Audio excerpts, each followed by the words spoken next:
아멘. 오늘 말씀을 준비하다가 자료를 보면서 몇 년 전에 봤던 영화가 좀 기억이 났습니다. 근데 그 영화의 장면을 제가 설명을 하기보다는 그 영상을 통해서 한번 좀 보시는 게 좋을 것 같아서 잠깐 좀 준비해서 보고 시작하도록 하겠습니다. 세조의 무료 북海線 쇼가 북海線 뭔가에 홀린 듯 その李承信と申す者が新たに作りしゅね到底種子島は役に立たず竜のごとき頭から今で福島津 거북선 때문에 골머리를 앓고 있는 와키자카 야스하루. 北海線 하지만 거북선보다 더 두려운 건 恐れは疫病 싸우기도 전에 손을 떨게 할 두려움이었죠. 예, 저기까지 끝입니다. 아까 실수로 약간 14분짜리를 틀 뻔했는데 14분짜리를 여기서 틀 건 아닌 것 같고요. 제가 좀 전에 이 영상을 보여준 이유는 이순신 장군이 저 한산이라는 영화 중에 한 장면인데 이순신 장군님의 큰 승리를 함께 나누고자 하는 것도 아니고 거북선의 위대함을 다루고자 하는 것도 아닙니다. 저는 사실 오늘 주제는 두려움에 대한 것입니다. 오늘 조금 전에 두려움에 대한 귀중한 그 어떤 이야기를 저 안에서 주는 것이 있기 때문에 저 장면을 같이 좀 나누었습니다. 여러분이 이 안에서 어떤 두려움을 발견하셨습니까? 저기에 일본군들은 처음 만난 그 신병기의 거북선을 바라보며 두려움에 빠졌습니다. 심지어 그것을 바라보며 자신들 설화석에 나오는 해저 괴물인 북하이센이라고 부르기까지 하며 그들은 두려움에 떨어져 있었습니다. 근데 그것을 조사하는 아까 와카자카라는 그 장군은 저 신병기가 사실은 자기네 전략에서 굉장히 어려움을 주는 것은 사실이지만 그에게 더 중요한 게 있었습니다. 그가 바라본 것은 바로 그 안에서 병사들이 두려움에 빠져 있는 모습이었습니다. 결국 그 장수가 조사를 마치고 나갈 때 명령한 것은 하나였습니다. 두려움에 빠져 있던 그 병사들 다 죽이는 것을 선택합니다. 어째서인가요?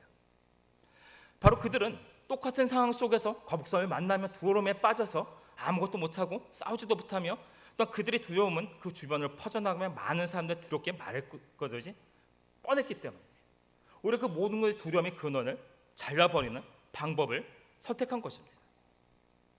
이처럼 두려움이라는 것들은 때로 우리가 앞으로 나아가기를 어렵게 만드는 것을 보게 됩니다. 여러분 혹시 어떤 것들이 두려운가요? 이런 비유를 한번 좀 들어보면 어떨까 싶습니다. 남자들이 어떤 미지의 것에 대한 두려움에서 가장 큰 것 중에 하나가 사실 군대에 대한 거예요. 제가 대학 청년을 맡고 있다 보니까 몇 년 동안 있다 보면 의묘의 청년들이 군대를 가고 또 휴가를 나오고 다시 제대하고 또 다른 청년들이 가고 휴가 나오는 모습들을 계속 보게 됩니다. 근데 그 청년들이 군대에 갈 때 공통적으로 나타나는 모습들이 있습니다. 뭔가 말은 하지 못하겠는데 안 갈 수는 없는데 뭔가 불안함, 또한 두려움, 또한 자기의 삶의 모든 것이 변화되는 것만 같은 그런 불편함들을 보여준다는 겁니다. 왜들이 그렇게 두려워할까요? 접해보지 못했던 삶이기 때문입니다. 사람들로부터 들었던 그 군대라는 곳들은 굉장히 두렵고 또한 여러 가지 선임들로부터 폭력을 당하기도 하며 나의 삶의 모든 것들을 내가 하고자 하지 않는 것들을 해야 되는 것만 같은 상황이 놓이기 때문입니다. 그런데 그처럼 그런 두려움 속에서 군대를 갔던 청년들이 휴가를 나오면 많은 것들이 달라져서 오는 것들을 발견하게 됩니다. 그들이 가서 무엇을 발견했을까요? 미지의 꽃, 어떤 산이 거기서 기다리고 있을지 알지 못했던 상황 속에서 이제는 경험한 겁니다. 아, 사람이 사는 곳이구나 느끼게 된 겁니다. 어렵고 힘들고 통제되어지고 내가 하기 싫은 것도 해야 되는 상황이긴 하지만 거기에 내가 적응하기만 하면 할 만한 곳이구나, 살 만한 곳이구나라는 걸 느끼는 순간 사실은 그것이 싫은 감정일 뿐이지 두려운 감정은 그들에게 없어진다는 것입니다. 여기에 군대에 갔다 온 분들이 사실 몇 명 있는 것 같은데 여러분에게 군대를 다시 가라 한다면 뭐라고 하시겠습니까? 사실 싫다고 하실 겁니다. 피할 수 있으면 피하는 게 가장 우선일 것입니다. 하지만 그것은 두려움보다는 나의 통제된 삶으로 다시 들어가는 싫음이지 두려움은 아니라는 것입니다. 결국 두려움의 정체성은 무엇일까요? 내 현재에서 당장 나를 괴롭히는 어떤 것이기보다는 우리의 두려움은 대부분 앞에 미지에 우리 앞에 있는 어떤 것인 경우가 많은 것을 보게 됩니다. 내 앞에 있으면서 우리를 실패하게 할지도 모르는 것, 나의 앞을 성공을 가로막을지도 모른다고 생각하는 그 것들이 사실 우리의 두려움으로 다가오게 된다는 것입니다. 특히 그리스도의 백성들에게 있어서 이 두려움이라는 것들은 굉장한 어려움을 가져다 줍니다. 왜냐하면 이 두려움이라는 것들은 하나님의 백성이 하나님의 말씀에 순종하여 하나님의 뜻을 따라 살아가는 것을 어렵게 만든다는 것입니다. 때로는 세상 속에 살아가는 것들이 더 명확할 때가 있습니다. 세상 속에서 살아가는 사람들의 목적이라는 것들은 사실 성공입니다. 그 성공이라는 것들을 위해서 누구나 다 같이 공부하고 좋은 학교에 가고 싶어하며 또 좋은 직장을 통해서 내가 좋은 직업을 가져 내가 성공하고 돈을 많이 벌어 내가 안락한 삶을 살아가는 것이 목적이 되는 경우가 많은 것들을 보게 됩니다. 그러기 위해서 모든 사람들이 동일한 방식으로 나아갑니다. 열심히 공부하는 걸 통해서 좋은 학교로 가고 싶어합니다. 좋은 직장을 갖고 싶어하는 것입니다. 내가 모든 사람들이 그것을 성취하지 못하지만 모든 사람이 가는 길이기 때문에 나도 그 길을 가면 나도 저런 성공을 할 수 있으리라라는 그 소망 속에서 살아가게 된다는 것입니다. 그런데 하나님의 백성의 삶이라는 것들은 좀 다를 때가 있습니다. 각자마다 하나님 앞에서 주시는 비전과 목적과 사실은 다를 때가 있다는 것입니다. 하나님께서 주시는데 사실 각자마다 그 이끌어 가시는 방식이 다르다 보니 사실은 그 모든 길들이 초행길일 때가 있습니다. 내가 하나님의 말씀을 따라 살아가야 되기는 하는데 인도하시는 그 길을 따라 살아가야 되는 것은 맞는데 그 길을 따라 나갈 때 과연 내가 이것을 잘할 수 있을까? 그것을 실패하지 않을까라는 두려움이 당연히 생길 수밖에 없다는 것입니다. 왜일까요? 하나님께서 그 모든 것을 가르쳐 주시지는 않기 때문입니다. 우리가 나갈 그 모든 순간과 방향과 무엇이 기다리고 있을 모든 것을 알려주시지는 않는다는 것입니다. 흔히 하나님의 백성을 이끄시는 방법에 대해서 이렇게 얘기할 때가 있습니다. 삼일길을 앞서 우리를 인도하시며 또한 구름 기둥과 불 기둥으로 우리를 보호하시는 분이라는 것입니다. 사실 이 이야기 얼마나 은혜스러운 이야기인가요? 우리 모든 것을 아시며 삼일길을 앞서 우리를 인도하시면서 또 구름 기둥과 불 기둥으로 우리를 보호해 주신다. 이끌어서 우리를 성공의 길로 끌고 가신다. 그런데 실제로 어떤가요? 그 길을 걸어가야 할 때 우리 삶의 길을 앞서간다는 이유는 바로 우리가 알지 못하는 그 길마저도 우리를 앞서서 우리가 갈 길을 이 길을 오라 말씀하신다는 뜻입니다. 그런데 우리가 보기에 그 길에 때로는 어려운 일들이 있습니다. 우리를 넘어뜨릴 것만 같은 일들이 있다라는 것입니다. 당장 이 길을 가면 내가 죽을 것만 같은 그런 상황이 보이기도 합니다. 그런데 불구하고 하나님께서 그 길을 가라 말씀합니다.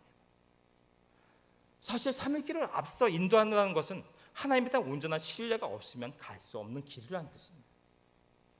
우리가 하나님을 따라간다는 것은 사실 불확실 속에서도 하나님이 우리를 가장 길을 아시기에 그분을 신뢰함으로 따라가야 하는 길을 이야기한다는 것입니다. 사실 그 많은 것 속에서 우리는 두려움을 느끼게 되고 하나님을 따라가는 것을 실패하는 많은 경우들이 있음을 보게 됩니다. 오늘 본문이 사실은 그런 내용을 우리에게 주는 이야기입니다.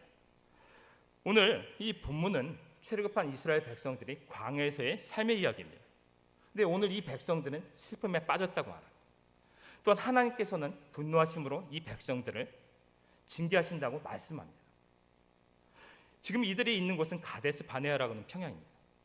눈앞에 가나안 땅이 보이는 곳입니다. 가나안 땅이 어떤 곳인가요? 이들이 그토록 염원하던 땅입니다. 그토록 자신들이 들어가 자신들의 나라를 세우고자 하나님께 약속하신 땅, 하나님 주시겠다고 하셨던 땅, 그 땅에 들어가 자신들만의 나라를 세우고자 그토록 염원했던 땅입니다. 만약 그곳에 들어가 그 땅을 세우기만 한다면 이제 과거에 노예 백성을 살던 시절에 서롬이란 땅에는 존재할 수 없습니다. 광야 시절의 그 혹독한 삶은 이제 그들에게 보상으로 다가와 그곳의 풍성한 삶을 누리게 될 것입니다. 특히 하나님이 함께합니다. 하나님 이곳까지 인도해 오셨습니다. 들어가서 그것을 차지하게만 하면 됩니다. 하나님께서 들어가라 분명히 이들에게 명하십니다. 그런데 이들에게 문제가 있습니다. 사실 불과 보름 전에 시내산을 출발할 때는 이들에게 희망이 부풀었을 겁니다. 이제 정말로 들어가 우리 땅을 찾아야 그곳을 우리가 차지하게 되고 그곳에 나라를 세우게 될 것이다. 우리 꿈이 이루어질 것이다. 그런데 하루하루 가나안 땅에 다가올 때 이들의 마음이 어떻게 변했을까요? 사실 그들의 두려움이 왔을 겁니다. 전에는 머릿속에서만 하나님의 이름으로 나가 그 땅을 전쟁을 통해서 싸워서 이겨서 차지할 것이다. 근데 점점 그것이 현실로 다가오는 겁니다. 가나안 땅이 다가옵니다. 이제 정말 눈앞에 보이는 겁니다. 이제 들어가 싸워서 그들과 전쟁을 통해서 그 땅을 차지해야 합니다. 자신들은 전쟁의 전문가가 아니었습니다. 근데 그들과 싸워서 그곳에 누가 기다리고 있을지 무엇이 있을지도 알지 못하는 가운데 그들에게는 두려움이 생기는 겁니다. 하나님께 들어가라 명하실 때 그들은 하나님 잠깐만요 외치게 됩니다. 그대로 못 가겠습니다. 가서 우리가 먼저 그곳에 무엇이 있는지 봐야겠습니다 라고 하나님께 청하게 되는 겁니다. 하나님께서는 그 허락해 주셨습니다. 민수기 13장 2절을 보면 이렇게 말씀합니다. 사람을 보내어 내가 이스라엘 자손에게 주는 가나안 땅을 정탐하게 하되 그들의 조상의 가문 각 지파 중에서 지휘관된 자 한 사람씩을 보내라. 유다 지파 중에 갈렙이 선택되었으며 에브라임 지파 중에 여호수아가 선택되었습니다. 나머지 10지파에서도 한 명씩 선택되어 총 12명이 40일간 가나안 땅을 샅샅이 정탐하고 다닙니다. 그들이 들어와서 본 것을 보고하였습니다. 민수기 13장 27절과 28절. 모세에게 말하여 이르되 당신이 우리를 보낸 땅에 간즉 과연 그 땅에 젖과 꿀이 흐르는데 그것은 그 땅의 과일이니이다. 그러나 그 땅 거주민은 강하고 성읍은 견고하고 심이 클 뿐 아니라 거기서 안악 자손을 보았습니다. 본 것은 무엇입니까? 그들이 가서 본 땅은 너무나 풍요롭고 젖과 꿀이 있는 땅이 맞았습니다. 그런데 또 본 것이 있습니다. 그들은 강대한 백성을 보았습니다. 강력한 성벽을 보았습니다. 또한 거인들을 보았습니다. 이것은 사실입니다. 풍요한 땅과 강대한 군대와 두터운 성벽과 거인의 자손이 있는 것, 이것은 누구나 부인할 수 없는 현실인 거예요. 그런데 이것을 바라보며 이것을 생각하는 사람은 두 가지로 나눴음을 보게 됩니다. 갈렙과 여호수아는 이렇게 바라봅니다. 30절. 갈렙이 모세 앞에서 백성을 조용하게 하고 이르되 우리가 곧 올라가서 그 땅을 취하자 등이 이기리라 하나. 그 땅을 보며 그는 하나님의 관점으로 바라봅니다. 이 땅은 하나님의 주신 땅이다. 우리가 들어가면 그 풍요한 삶을 우리가 누리게 될 것이다. 들어가서 싸워 이기자. 그러나 나머지 10명은 그 땅을 다르게 바라봅니다. 자신들의 상황을 먼저 바라보는 것입니다. 31절부터 33절까지 말씀 좀 보겠습니다. 그와 함께 올라갔던 사람들은 이르되 우리는 능히 올라가서 그 백성을 치지 못하리라. 그들은 우리보다 강하니라 하고 이스라엘 자손 앞에서 그 정탐한 땅을 악평하여 이르되 우리가 두루다니며 정탐한 땅은 그 거주민을 삼키는 땅이요 거기서 본 모든 백성은 신장이 장대한 자들이며 거기서 네피림 후손인 아낙 자손의 거인들을 보았나니 우리는 스스로 보기에도 메뚜기 같으니 그들이 보기에도 그와 같았을 것이니라. 우리는 이길 수 없다는 겁니다. 우리 자신을 바라보면 도저히 이길 수 없는 것입니다. 사실 근데 그 백성들의 능력으로는 사실 이 자리까지도 올 수는 없는 백성들이었습니다. 그러나 지금도 그 백성들은 자신들만을 바라봅니다. 그 백성들의 강함을 바라보면 두려움에 빠졌습니다. 두려움에 빠져 도저히 앞에 나가 그들과 상대할 수 없는 백성이 되어버린 것입니다. 또한 이들의 이 두려움은 그 백성들에게 전염되어 버렸습니다. 이들의 두려움은 모든 백성에게 전해져 그들은 두려움에 빠져서 앞으로 나갈 바로 하나님의 말씀에 따라 나갈 모든 힘을 잊어버리고 만 것입니다. 결과는 무엇입니까? 14장 1절 온 회중이 소리를 높여 부르짖으며 백성이 밤새도록 통곡하였더라. 하나님께서 이곳까지 그를 인도하여 오셨는데 그들은 지금 두려움에 빠졌습니다. 자신들이 이 모든 것을 실패했다고 여기는 것입니다. 도저히 나가 당시들은 그곳을 점령하여 싸워 이길 수 없다라고 말하는 것입니다. 하나님께서 이 백성들을 당초에 그 광야의 혹독한 환경 속에서 훈련시킨 이유가 무엇이었을까요? 모든 것이 없는 그 상황 속에서도 하나님을 찾으면 하나님께서 그 모든 것을 채워주시고 그들의 적들을 부서뜨려 그들을 승리하게 하시고 그들을 이끌어 이곳까지 인도하신 것이었습니다.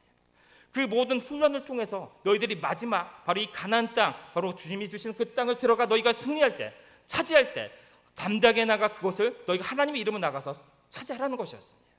그 모든 훈련의 결과로서 그들은 이곳에 나아가 담대하게 하나님의 명령을 따랐어야 하는 것입니다. 그러나 그들은 두려움이 그들에게 돌아와 바로 하나님의 명령에 따라 담대하게 실제로 나가 실행해야 될 그 시기에 실패하고 말았던 것입니다. 그들의 잘못은 무엇입니까? 그들의 두려움은 어디서 들어왔습니까? 하나님을 신뢰하지 못한 것입니다. 그제까지 인도하시고 그들을 그때까지 먹이시고 보호하셨던 하나님을 온전히 신뢰하지 못한 것입니다. 일상적일 때는 사실은 눈앞에 있는 적이 당장 눈앞에 있기 전까지는 온전히 하나님 말씀을 따를 수 있을 것만 같았을 것입니다. 그러나 당장 눈앞에 적이 나타나죠. 죽을 것만 같은 상황이 되자 그들은 두려움에 빠져 하나님의 약속보다 그 두려움이 더 커져 하나님의 말씀을 따라 나가지 못하는 상황이 된 것입니다. 이것은 우리에게도 마찬가지입니다. 우리가 이처럼 주님 앞에 나와 예배하고 있습니다. 기도합니다. 때로는 성경 공부를 통해서 하나님의 말씀을 배웁니다. 이 모든 것이 무엇을 위해서일까요? 하나님의 백성의 삶을 연습하고 배우고 그것을 위해서 준비하는 과정입니다. 우리는 이것을 통해 하나님을 알고 기도를 통해서 예배를 통해 하나님을 만나며 하나님의 성품을 알고 또 그 하나님 붙잡고 살아가는 방법을 배우는 과정인 것입니다. 무엇을 위해서 필요한 것입니까? 마지막 때 정말 우리가 믿음으로 우리가 선택하고 믿음으로 나의 삶을 던져서 하나님의 인도하심을 따라가야 할 때 믿음으로 우리가 하나님을 붙잡고 나아가기 위해서입니다. 비유를 하자면 신앙이라는 것들이 사실은 번지점프와 같을 때가 있습니다. 번지점프가 무엇인가요? 높은 데서 뛰어내리는 것입니다. 높은 곳에서 뛰어내릴 때 사실은 죽지만 그 두려움 속에서 안에서 도파민이 엄청 분비되며 우리의 그 엄청난 쾌감과 사실은 그 기쁨을 우리에게 준다는 것입니다. 그러나 우리는 번지점프를 뛰어도 죽지 않습니다. 어째서입니까? 우리 발의 안전은 줄을 묶기 때문입니다. 그 줄을 묶는 이상 우리는 땅에 떨어지지 않고 오로지 떨어지는 그 짜릿한 순간만을 우리가 느낄 수 있는 것입니다. 그러나 그 번지점프에 대해서 모든 사람이 뛰지는 못하는 것을 보게 됩니다. 번지점프 때 올라가서 교육을 받습니다. 뛰는 방법을 배웁니다. 그리고 안전띠를 묶어주며 안전하다고 알려줍니다. 그래서 신뢰하기만 하면 우리는 뛰어서 그 번지점프하고 주는 그 짜릿한 모든 것을 느낄 수 있습니다. 하지만 어떤 사람들은 그 줄을 신뢰하지 못하고 두려워하게 되면 뛰어내리지 못합니다. 그 두려움이 더 크기 때문에 나의 발을 묶어주는 그 안전함보다 두려움이 더 크다면 뛰어낼 수 없는 것입니다. 신앙에서도 마찬가지입니다. 우리가 모든 것을 연습하며 하나님을 믿지만 평상시 우리가 위기 상황이 아닌 그 상황 속에서 하나님을 다 믿는 것처럼 여겨지지만 마지막 순간에 우리가 정말 하나님을 믿고 뛰어내려야 될 그 순간에 우리가 하나님을 온전히 믿고 신뢰하지 못한다면 우리는 뛰지 못하는 것입니다. 하나님께서는 안전하다, 내가 너를 보호할 것이다 말씀하지만 우리는 그 두려움 때문에 하나님을 믿기보다는 두려움으로 인하여 나아가는 것을 실패하고 마는 것입니다. 결국 이와 같이 두려움이라는 것들은 하나님의 백성들이 하나님의 뜻을 따라 하나님의 인도하심을 따라 하나님이 주시는 그 땅을 정복하러 나아가는 것을 방해하는 것을 보게 됩니다. 우리가 그 두려움을 이기기 위해서 우리가 무엇을 해야만 될까요? 결국은 평안케 하시는 하나님을 붙잡아야만 합니다. 평안케 하시는 하나님은 누구일까요? 이 이스라엘 백성들의 두려움이 왔던 그 절차는 무엇입니까? 눈앞에 적들을 바라볼 때 하나님을 바라보기보다는 두려워하기 시작합니다. 두려움이 들어오자 그들은 하나님의 약속보다 그 두려움이 더 커졌을 때 결국 하나님의 나아가라 말씀하시는데 그들은 불순종하여 나아가지 못하게 됩니다. 두려움이 하나님의 백성이 하나님이 약속하신 것을 성취하지 않도록 나아가는 것을 방해한 것입니다. 결국 하나님을 위지한다는 것은 반대입니다. 때로 두려움이라는 것들은 우리에게 유익할 때가 있습니다. 두려움이라는 것들은 내가 할 수 없을 것만 같고 내가 성공할 수 없을 것만 같고 내 힘으로 할 수 없다라고 여기지는 것입니다. 내가 할 수 없기 때문에 우리는 하나님을 믿는 사람이라면 그렇기 때문에 하나님 앞에 나아가야 하는 것입니다. 오히려 하나님이 인도하시는 그 길 가운데로 우리가 순종하며 우리를 던져야 되는 것입니다. 그 던지는 가운데 우리가 할 수 있는 것이 없기 때문에 하나님을 붙잡을 수밖에 없습니다. 기도할 수밖에 없는 것입니다. 간절히 하나님을 붙잡을 때 하나님은 우리에게 말씀합니다. 이사야 41장 10절에서 13절 이 말씀은 함께 좀 읽어보도록 하겠습니다. 두려워하지 말라, 내가 너와 함께함이라. 놀라지 말라, 나는 내 하나님이 됨이라. 내가 너를 굳세게 하리라. 참으로 너를 도와주리라. 참으로 나의 위로운 오른손으로 너를 붙들리라. 보라, 내게 노하던 자들이 수치와 욕을 당할 것이요 너와 다투는 자들이 아무것도 아닌 것 같이 될 것이며 멸망할 것이라. 내가 찾아도 너와 싸우던 자들을 만나지 못할 것이요 너를 치는 자들은 아무것도 아닌 것 같고 험한 같이 되리니 이는 나 여호와 너희 하나님이 내 오른손을 붙들고 내게 이르기를 두려워하지 말라. 내가 너를 도리라 할 것이니라. 우리가 순종할 때 하나님께서 우리에게 말씀해 주시는 거예요. 내가 너희 하나님이 될 것이다. 내가 너희를 인도할 것이다. 나의 능력의 오른손에 너를 붙들어 너희를 승리하게 할 것이다. 바로 그 하나님을 만나게 되는 것입니다. 그 하나님을 만날 때 우리의 마음에 평안이 찾아옵니다. 상황이 변했을까요? 여태까지 아직까지도 눈앞에는 바라보는 두려운 것들과 어려운 것들과 나를 넘어뜨리고 하는 것들이 존재할 것입니다. 하지만 하나님께서 나와 함께 하시겠다는 그것을 내가 확증하는 날, 그 속에서도 우리는 그 모든 환란이 가운데서도 평안히 우리 마음을 차지하게 되는 것입니다. 그 환란 가운데서 평안을 느낀 한 사람의 고백이 있습니다. 시편 27편 1절 말씀. 시편 27편 1절 말씀 없나요? 제가 여호와는 나의 빛이요 나의 구원이시니 내가 누구를 두려워하리요. 여호와는 내 생명의 능력이시니 내가 누구를 무서워하리요. 이 장면은 다윗이 자기 아들 압살롬에게 쫓겨 정말 죽을 것만 같은 상황에서 광야를 헤매고 다니던 때의 시편입니다. 그는 그 어려움 속에서 자기를 도와주시고 보호하시고 인도하시던 그 하나님을 발견합니다. 다시 한번 기도하는 중에 그 하나님을 만났습니다. 그 마음속에 다시 평강이 찾아옵니다. 당장 아직도 자기 아들은 자기를 죽이려 쫓아다니고 있지만 그 마음속에서 하나님이 나를 보호하셨으니 지금까지 인도하셨으니 나를 도와주셨으니 나는 누구를 두려워할 것이 없다라는 평강의 마음이 그 안에 들어왔던 것입니다.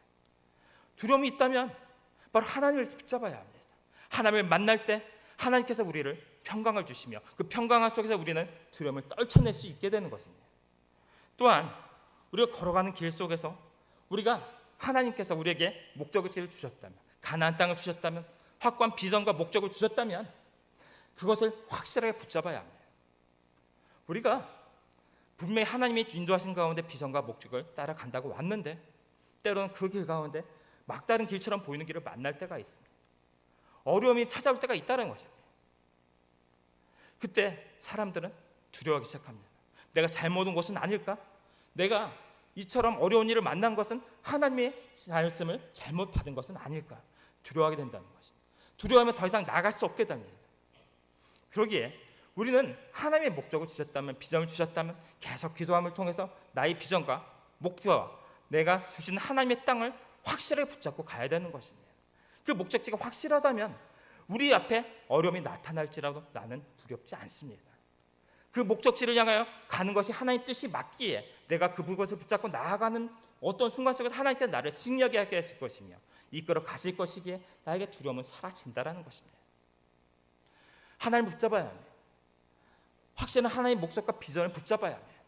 내 안에 그것이 있다면 하나님께서 나에게 주시는 땅, 그 땅 앞에 대적들과 어려운 것들과 나를 죽일 것만 같은 것들이 있을지라도 나는 하나님을 믿고 신뢰하며 평강 속에서 그 길을 향하여 나아갈 수 힘이 존재하는 것입니다.